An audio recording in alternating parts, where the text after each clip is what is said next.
If you're like most business owners, you probably don't just want a business, you probably also would say that you really want to brand. Well, the same thing was true for me whenever I started my branding agency back in 2021. I didn't want to just start a business and have it be profitable and just have it be serving me all the time. I really wanted to be known for something. I wanted for the market to really understand who I am, what my business represents, and how I can actually help them. And so I wanted to go kind of beyond the base level and really create something that was resonant with my audience.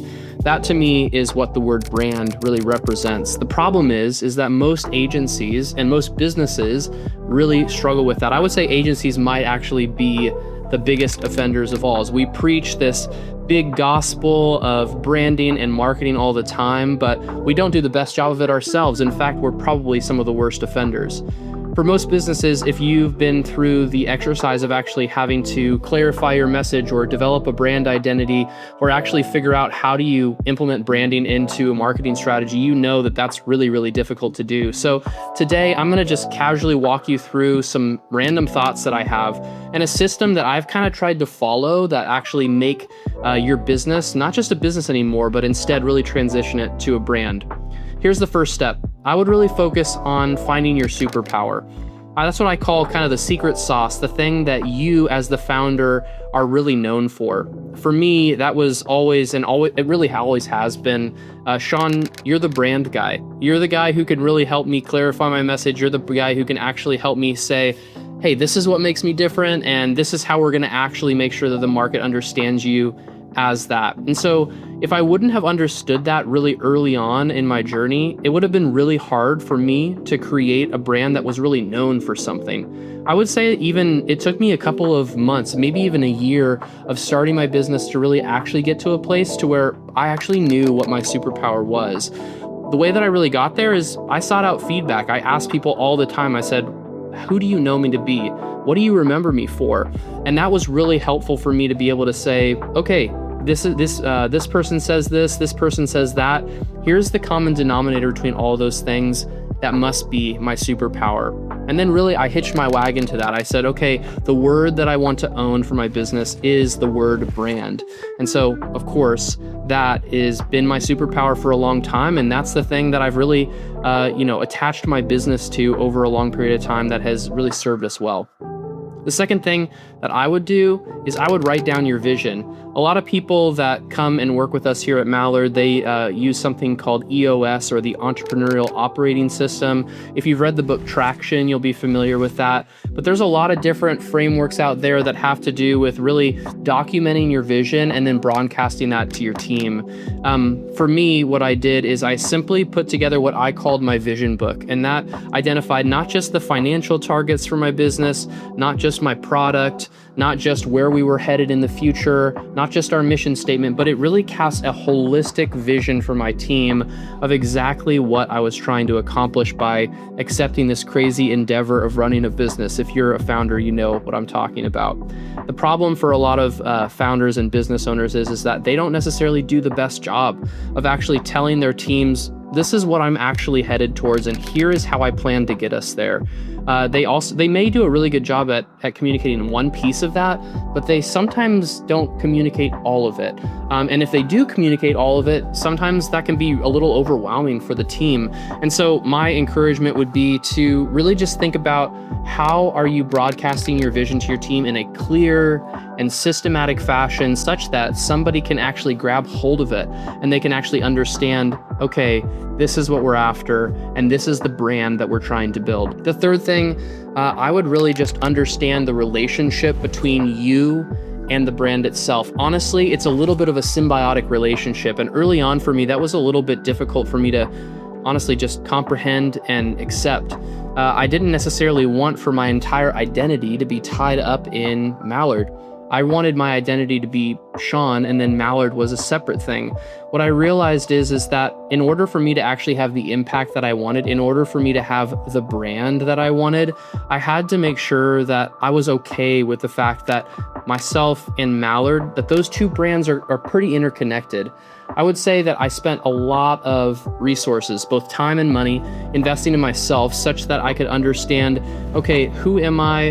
What am I great at? What are my pain points? What are the things that I really struggle with?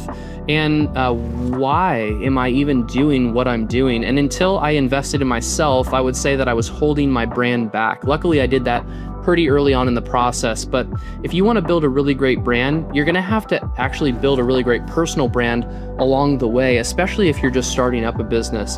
That 0 to 1 million territory, even 1 to 5, sometimes even 5 to 20, it really involves you as the founder. It's not necessarily something where you can just completely disconnect from it altogether. And a lot of people don't even really want to do that anyways. And so I would just say, save yourself the time and really understand that your brand is connected to your businesses. The next thing, it's people. Only hire people who really feel on brand. At the end of the day, what's really helped me take this business from just an idea to something that people actually know. People recognize Mallard all the time, and it's not because of the work that I do every day.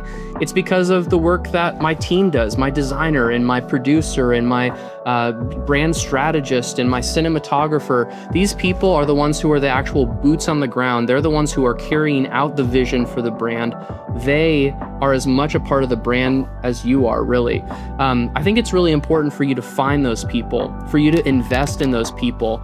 And that's going to take a little bit of trial and error. For me, just like any business owner starting out, it's been challenging to find just the right people who really represent the brand and represent the business. It wasn't until I kind of followed some of my previous points of documenting the vision, understanding who I was, and then I could really kind of get to, okay, who do I want to surround myself with such that I can actually help to systematically grow this brand into something that's really known. And that's something that we've accomplished truly due to the fact that we have a great team. The next thing I would say, and this is a little bit of a different thought, something that I wouldn't necessarily have thought to do early on, is to start using your brand as an adjective. I know that might sound a little bit weird, but I can't tell you how many times, even in the last week alone, how many times I've heard the sentence said, oh, that is such a Mallard thing, or that's so Mallard. And to me, I think that that really helps to identify, okay, what are the characteristics? What are the actions? What are the traits that are going to actually make your business turn into a brand? A brand is a group of feelings. It is the reputation. It's the taste that you leave in people's mouths. It's the expectation that somebody has before they even walk through your doors. It's the way they see your product. It's all these things. And so by using the brand as an adjective, it's super helpful because it makes it such that it's a mandate. It's something that it says, okay, we really understand who we are. We understand that our brand is more a set of actions. It's not just deliverables. It's not just creative. It's not just content. It's actual actions with our clients, with our neighbors, with our partners, and with anybody who really interacts with us as a team and as a business. That is what makes a business a brand. All right. The next thing is to create physical spaces. This is something that is probably in a post-COVID world, probably something that not a lot of people would say, but it served me so well throughout the entire course of my experience of building this business. For me, what that means is we invested in a studio that we encourage people to come to often. It's actually a mandate for us, for our clients who are starting on a branding journey, that they actually come in person or that we go to them in person, because that's how we believe that our relationships are going to thrive over time. We want to deeply understand one another. We want to deeply serve others, and that's best done in a physical space.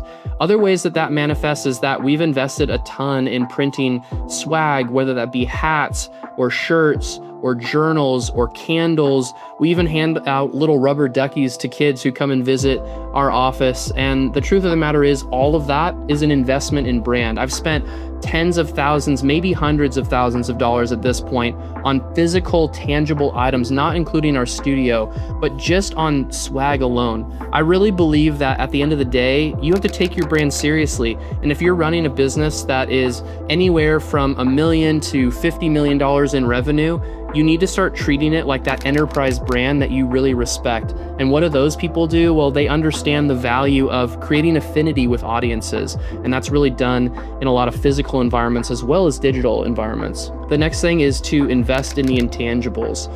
For me, it's not just a marketing exercise. I really think of this as a branding exercise. If I really want to build a brand, I cannot just invest in content creation. I cannot just invest in a website. I have to invest in the intangibles. Think about things like professional development. Think about things like team experiences. Think about things like client appreciation, about client hospitality. Think about the things that are not necessarily on a typical marketing plan, but that truly reflect who you are and what you're trying to build and the experience that you're trying to create for others. That simple thing alone can be a little bit hard to swallow. It can be a little bit like, what am I spending money on again? That doesn't necessarily always seem like the most tangible decision, but it's the founders that I see that are investing in the things that are more intangible, more qualitative, a little less quantitative, that actually are building brands that are memorable. They're building brands that are actually worth remembering and worth coming back to time after time. The last few steps here. The first one is to be consistent with your message. I wish I learned this sooner, and frankly, it's taken me quite a bit of iteration to get to a place to where I can truly be consistent with my message. As I mentioned earlier, I had to understand what my superpower was, and before I didn't really have any sort of clarity around what that was until I asked around and actually started to understand who am I and what am I best at. Then it took me even another 6 months, 12 months to actually get to a place to where I was actually broadcasting that with my messaging in a way that was extremely simple to understand and that really represented what my product offering is at the end of the day. The way that we say it around here now is that we turn ordinary businesses into extraordinary brands, and that's something that we're so passionate about, and we feel like that sentence really explains what we do. We make sure that everything that we put out into the market, if you go and look at any social profile, if you go and look at any piece of our website, if you go and look at any of our collateral or any of our decks internally that we present to our clients, that language, you're going to see it repeated over and over and over again, because that is the transformation that we want to be known for as a brand. We have to be consistent with that message in order to actually achieve people knowing us as that way. The last one is to create free value. I think that especially in creative environments, but just across the business landscape in total, I don't know that people feel as comfortable as I've come to be comfortable with sharing free value. I'm talking about revealing the entire curtain, being no gatekeeping, no things off limits, but truly trying to add value for people and practicing that almost as if it's like a professional sport. You should really actually be able to orient your heart towards service and then be able to give away value for free such that people crave more of that value that you've created for them. If you're trying to build a brand, creating free value for people is one way to truly capture their attention. As Gary Vaynerchuk would say, attention is the number one asset. And how do you actually go about attaining that attention is truly by developing this sort of professional ability to want the best for other people and to serve them as much as humanly possible. If you run a services business, that's pretty obvious. But if you run a products business, think about how you can actually create value for people before they buy your product. What if you're selling an e-commerce product? What's information that you could give to people? What's inspiration that you could give to people? What is education or entertainment that you could generate for people, whether it be through content, events, physical spaces that truly adds value to them as a human being in ways that helps them to understand that you're the brand that they want to remember for a specific thing.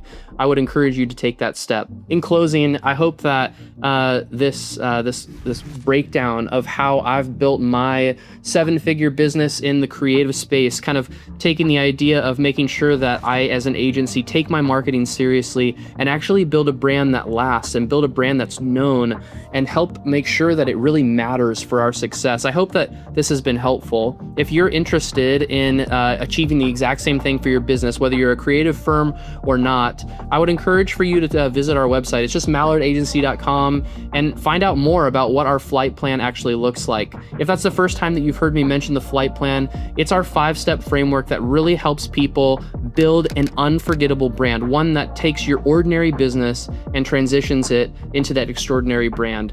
I know that if you're watching this video, you probably want that, and we want that for you too. So take that next step.